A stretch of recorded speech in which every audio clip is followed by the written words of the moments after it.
once again here informing the public so that they can obtain financial freedom for themselves and their family, all right? So I'm going to get right into it. This is going to be a shocking subject to a lot of people. Many people won't know and have never heard about these type of things because they don't want you to know about these type of things.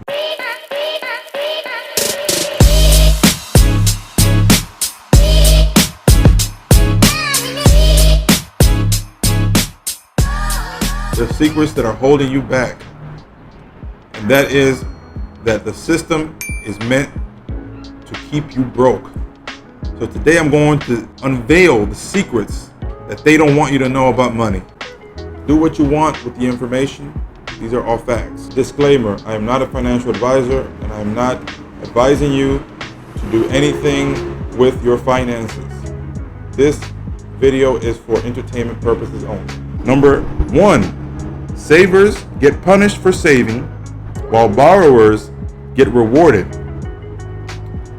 When there's negative interest rates, it makes it where you have to pay the bank to save your money, while lending money becomes very cheap. The American economy is structured around its citizens spending money. The more you spend, the more taxes the government collects. Our society uses materialism to encourage spending. Think about it. Fancy cars, nice clothes, jewelry, appliances, furniture, you name it. For the money system to function, someone somewhere has always to be spending more than they are earning. Anytime new money is printed that the government doesn't have, it borrows money from the Federal Reserve, thus creating a government security or bond. The U.S. Treasury purchases this bond, which then frees up the cash for the government to use, while also allowing banks to have money to lend. The U.S. Treasury then sells this bond to the Federal Reserve. The U.S. Treasury prints the Federal Reserve notes, which are backed by the U.S. government. The U.S. Treasury prints the Federal Reserve notes at the instruction of the Board of Governors and the 12 Federal Reserve member banks. The Fed holds the debt on its balance sheets and receives payments of the debt with interest in the form of taxation. The IRS is essentially the Fed's debt collector. The Fed may sell some of its debt or some of that debt to other countries in exchange for a lower exchange rate for them, since the dollar is the world's sovereign currency.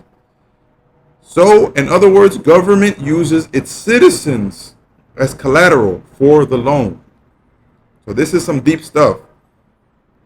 A dollar is a Federal Reserve note. Okay, technically, a Federal Reserve note is a promissory note that does not charge any interest. It is defined as such because it states this note is legal tender for all debts, public and private, indicating a promise for the government and private citizens to accept and honor the note as legal tender. Okay, stay with me. This is going to get good. What is a promissory note? A promissory note is a signed document containing a written promise to pay a stated sum to a specified person or the bearer at a specified date or on demand. Stay with me. Now, the Federal Reserve notes are no longer backed by assets such as gold. Instead, the Federal Reserve notes are supported solely by the government's declaration that this note is legal tender for all debts, public and private, in the United States, meaning it's not backed by anything. Keep in mind the Fed notes are dollars. The Fed is an independent, quasi-governmental private agency and is not an actual branch of government. People may think that it is because it has the name federal in it, but it is not. According to the Constitution, Congress has the power to coin money and regulate its value. However, in 1913, Congress delegated this power to the Fed through the 1913 Federal Reserve Act. So in essence, the thing that you slave for, that you fight for, that you give your time for, is just a form of debt that you have to pay back. Okay? So this leads to the topic. Money is not wealth. Okay? Wealth are things such as land, natural resources, and the products of human labor. Money is only the claim on wealth. It is not wealth. Okay, banks do not lend anything.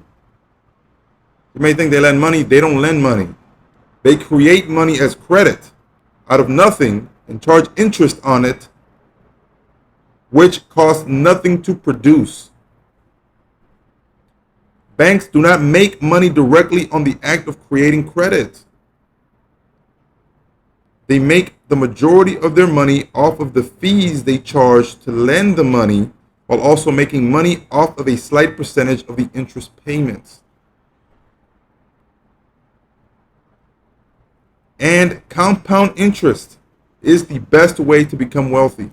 In other words, using debt to acquire appreciating assets. Trading products and services for money or transactions will not build wealth over time. So the lesson here that I want to convey with all of these points is, one, that the financial system is created for you to be broke. Its whole purpose, it's the way it functions, is for you to spend money. Okay, it's for you to buy things. It's never for you to save and accumulate. So if that is the case, then why not figure out a way to step aside or away from the system that's keeping you broke? Because it's designed to do that. So your job is to figure out a way to build wealth so you can pass on this wealth to your later generations, so you can live financially free. You looking to work for money or giving your time for money will never make you wealthy. You need to invest that money into assets that appreciate in value, which will therefore compound in interest. There is a law or a rule called the Rule of 72, meaning that if you compound 1 cent 72 times over itself, it will equate to over $1 million. That is what essentially happens when you invest in things that appreciate in value over time. So the lesson here is to figure out, one, how to take your income and multiply that income. And two, once you multiply your income, how to use that income to build upon itself so that way your wealth continues to grow. And once you have that wealth, now you are in the position where you have more control over your time, and time is more valuable than money, because money is not wealth. Money is simply a promissory note. That's what it is. Step away from the rat race of working for money, giving your time for money, because in essence you are giving your life for a piece of paper that holds no value to it. It's just a piece of paper that is intended for you to pay. It's just indebting you more. You think that you're actually accumulating riches with all the materials you have. You're actually accumulating more debt. You're accumulating more debt, and you're falling into the plan that they want you to fall into so you can stay there under their thumb. Seek financial independence and financial literacy. That way you can live the life you want and the life you desire. If you have any questions about how to do this for you and your family, where to start, reach out to me and we'll try to get it to where you can figure this out and get yourself on the path to wealth and abundance. All right? That being said, peace.